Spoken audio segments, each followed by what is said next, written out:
இந்த தாடி இந்த மூஞ்சி உங்களை எங்கேயோ பாத்துருக்கேன் சார். சும்மா ஒரு நார்மலா பேசுங்களேன்.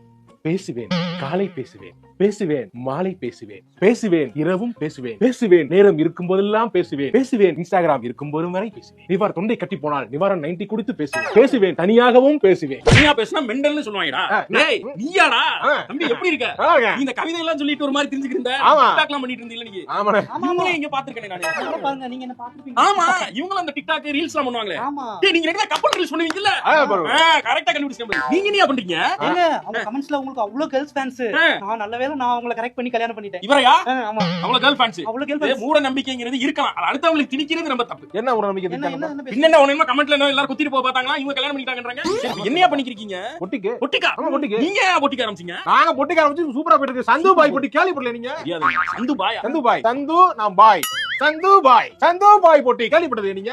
எனக்கு சந்து சோப்பு தான் தெரியும். சந்து சந்து பாய் சோப்புக்கு இது பேசிக்கலாம். என்ன மாமா இப்படி பேசுறாரு? நமக்கு எக்ஸ்போக்கு டைம் ஆச்சு. போங்க போவோம்.